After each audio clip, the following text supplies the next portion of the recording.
a seguir Agustín Satorre. Agustín es especialista en comunicación y publicidad y es el responsable de contenidos del perfil de Instagram Pasá la Pava. Aparte, bueno, de tener un apellido con larga prosapia agropecuaria. Agustín, buen día, muchas gracias por estar acá. Te dejo con tus 15 minutos y después nos vemos en las preguntas. Perfecto, bueno, muchas gracias Álvaro. Voy a compartir pantalla, vamos a ver que esté todo ok. Bueno, acá lo que vamos a hacer es contar un poco la experiencia de trabajo de Pasá la Pava. A mí particularmente me interesa entender y que se entienda qué es y cómo es que se trabaja detrás de cada una de las publicaciones que hay en esta cuenta de Instagram, que si no la conocen, los invito a verlo. En la presentación van a ver como 4 ejes que nosotros vamos a estar charlando. Uno es la comprensión del contexto y establecimiento de los objetivos, que esto fue lo primero que hicimos para empezar a crear este tipo de lógica y publicaciones. Después, la creación de un equipo interdisciplinario, que me parece que esto es una de las cuestiones más importantes que tiene Pasá la Pava. Después, cómo fue que pensamos cada uno de los contenidos y qué hay detrás de cada uno de esos contenidos. Y después la metodología de análisis iterativo y retroalimentación que nosotros tenemos.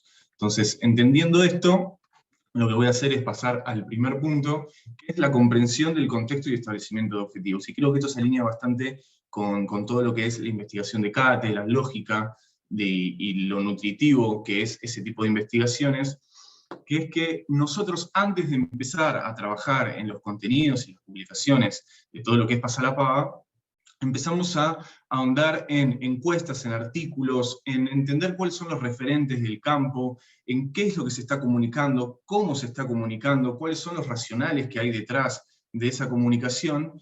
Y lo que vemos en principio, algo que digamos, claramente todos los que estamos acá lo debemos saber, es que hay una imagen negativa y llena de prejuicios sobre todo lo que es el sector. Entonces, lo que nosotros nos propusimos es analizar un poco qué es lo que se está comunicando, y lo que vemos es que hay muchos espacios, muchas plataformas que están comunicando de manera positiva a todo lo que es el sector agro, pero lo hacen, o al menos esa es mi opinión, lo hacen enalteciendo ciertos signos que son muy propios del campo y que hace que las personas de los centros urbanos les cueste empatizar porque hay una cuestión de diferenciación. Entonces uno no empatiza lo que no reconoce con lo que no está en cercanía. Entonces, en base a eso, nuestro objetivo principal fue mejorar la imagen del sector, pero acercando y empatizando a los jóvenes con el campo. Una vez que teníamos esta premisa o esta misión, lo que empezamos a hacer es estudiar cuáles son los consumos culturales de estos jóvenes, ¿no? Nosotros nos abocamos principalmente en los adolescentes barra adultos, es decir, la generación Z y parte, ¿no? La parte prematura de los millennials, y lo que vimos es que ellos tienen una concentración, sobre todo los más jóvenes, unos consumos muy concentrados en todo lo que es lo online, lo digital, ¿no? Las redes sociales, los videos online, podcast, los consumos televisivos se dan, pero a través de plataformas digitales. Entonces empezamos a entender más o menos dónde era que teníamos que estar para hablarles a ellos. Y es ahí que empezamos a generar 4 puntos clave que me parece, y se los comparto, que me parece que son importantes para entender y que se entienda por qué comunicamos lo que comunicamos y cómo lo comunicamos. Uno de los 4 ejes que nosotros consideramos importantes de este segmento es que ellos son nativos digitales, es decir, ellos nacieron con la tecnología o desde los primeros años están con la tecnología y están todo el tiempo, son una prolongación de su cuerpo. Si no están con el celular, están mirando YouTube, si no están mirando YouTube, están con la televisión o con otros contenidos, pero siempre están en conexión con la tecnología. También tienen un consumo on demand, y esto es importante, ¿no? El entretenimiento, que tiene un fuerte peso en lo audiovisual, es consumido cuando y donde ellos quieren. Entonces, nosotros tenemos que ir a buscarlos a ellos y no pretender que sea la inversa. Por otro lado, ellos tienen una lógica de tolerancia y flexibilidad sobre las ideas, mucho más trabajada que quizás lo que yo puedo tener. Entonces tenemos que desarmarnos y no dar por supuesto ciertas premisas o ciertas afirmaciones, y permitirnos charlarlo y retrabajarlo para comunicarnos con ellos. Y después, por último, el consumo multipantalla, que esto es algo importante, que esto lo tenemos todo más que claro, y es que los chicos quizás están mirando las redes sociales mientras hablan con un amigo, mientras escuchan música, mientras de fondo tienen la televisión. Entonces, su capacidad de atención está obviamente reducida por la sobreestimulación. Entonces lo que tenemos que hacer es generar mensajes concisos, cortos, entretenidos, que apelen a lo lúdico y que transmitan lo que nosotros queremos transmitir de fondo.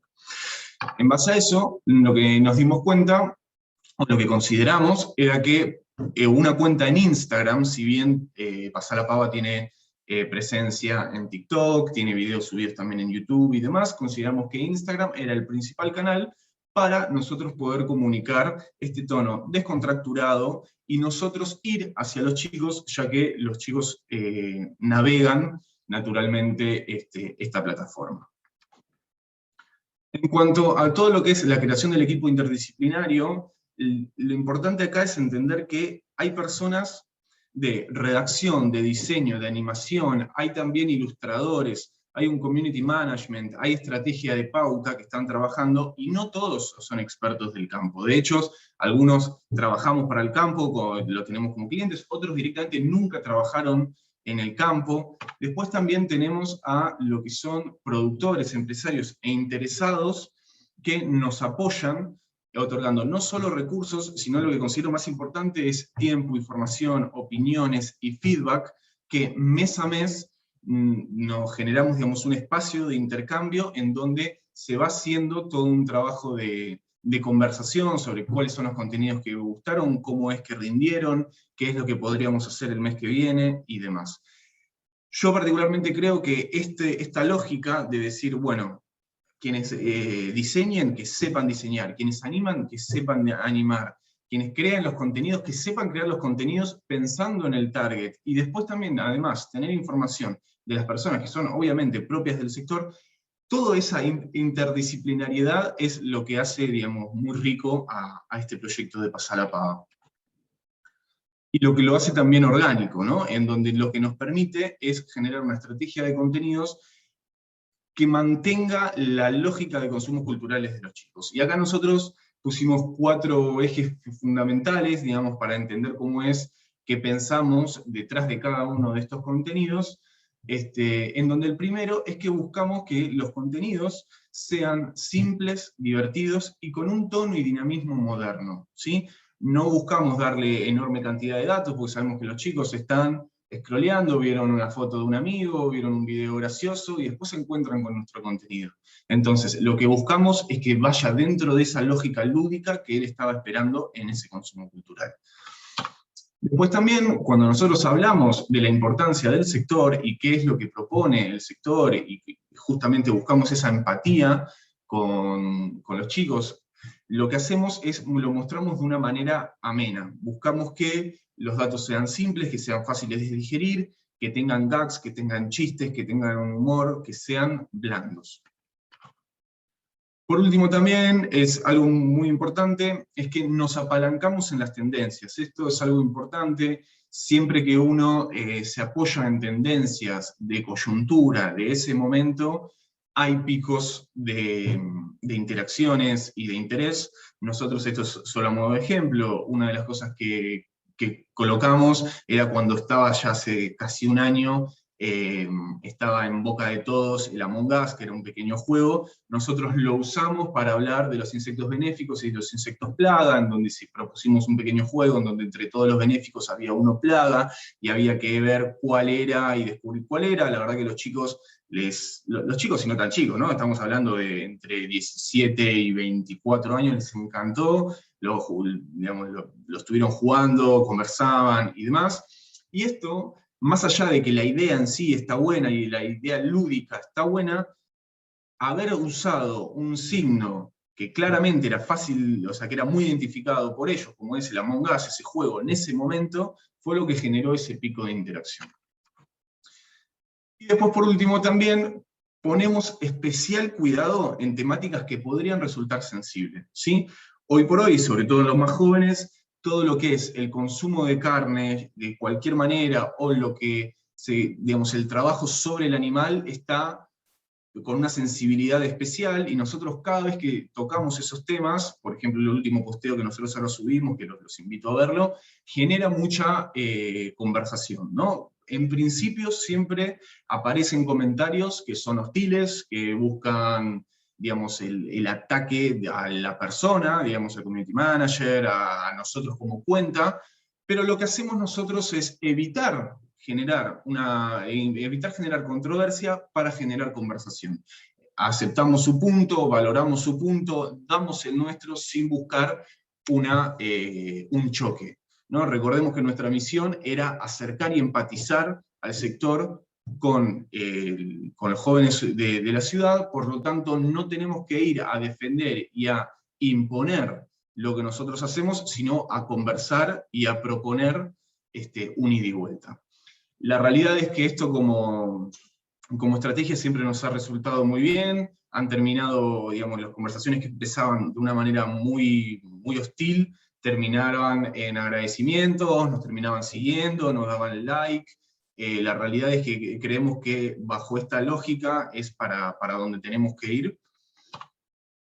Y después entonces paso a un pequeño resumen de la estrategia de contenidos, y que muestra cuáles fueron como algunos hitos de lo que tuvimos en este año y 3 meses, que obtuvimos más de 3.400.000 impresiones, es decir, aparecimos más de 3 millones en pantallas, más de 3 millones de pantallas, llegamos a más de 2.500.000 personas, generamos más de 75.800 interacciones, y con esto me refiero a likes, comentarios, compartirlo a un amigo, guardarlo para verlo después, todo eso son llamados interacciones, y también tuvimos una tasa de interacción de casi el 3%. Tasa de interacción es una tasa que se calcula dividiendo las interacciones por sobre el alcance, y esto es lo que genera un 3%. Yo trabajo en publicidad, la realidad es que cuando se trabajan en segmentos tan amplios como este, un 3%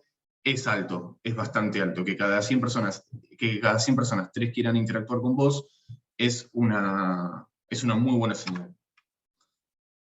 Ahora paso a todo lo que es la lógica de análisis iterativo y retroalimentación, que me parece también que es algo de lo más importante que tiene este proyecto, que es que nosotros mensualmente nos juntamos con los patrocinadores y los responsables del proyecto a analizar métricas, a ver cómo es que está rindiendo, qué rindió bien, qué no rindió bien. Damos las suposiciones en base a justamente datos, como acá pueden ver, de por qué consideramos que no es que está rindiendo bien o que sí está rindiendo bien. Hacemos un análisis cuantitativo y cualitativo, en definitiva. Y hacemos los next steps para el mes siguiente. Esto, a modo de ejemplo, es un poco una cuestión que nos había pasado apenas habíamos iniciado el proyecto, en donde lo que veíamos era que nuestros seguidores eran mucho más grandes de lo que nosotros estábamos apuntando. Entonces lo que dijimos es, bueno, a ver, modifiquemos ciertas cuestiones del tono, de las creatividades, de las vinculaciones que proponemos, y de la segmentación que nosotros hacemos, porque también invertimos en pauta para llegar a nuevos segmentos, y veamos cómo es que rinde. Y es así que a los 2 meses generamos un aumento muy grande en el segmento más chico, y también en el segmento objetivo, que es entre los 18 y 24 años. Después también, por ejemplo, nosotros trabajamos con prueba y análisis y decisión. Entonces vemos cómo funciona, analizamos, funciona bien o no funciona bien, volvamos a probar, y es así, por ejemplo, que este mes estamos trabajando con distintos animadores, con distintos ilustradores. Ahí ven dos tipos de ilustración claramente distintas, y estamos viendo y usando el termómetro para ver qué rinde mejor, qué es lo que más conversación genera y demás. En definitiva, y para ir cerrando y ya abrirme el espacio a las preguntas, son 5 instancias que nosotros trabajamos, que es: generamos un propósito y objetivo, generamos una definición del público, una estrategia de contenidos pensando en ese público, generamos todo lo que es la gestión de publicación, vinculación y redes sociales, en las redes sociales, y finalmente el análisis iterativo. Esto no pensado como una línea, sino justamente casi como un sistema nodal en donde todo se está comunicando y cada una de las etapas podría modificar la otra, y es un sistema vivo, básicamente. Es eso a lo que me refiero, ¿no? Que me parece que es lo lindo del proyecto. Ahora sí, muchas gracias.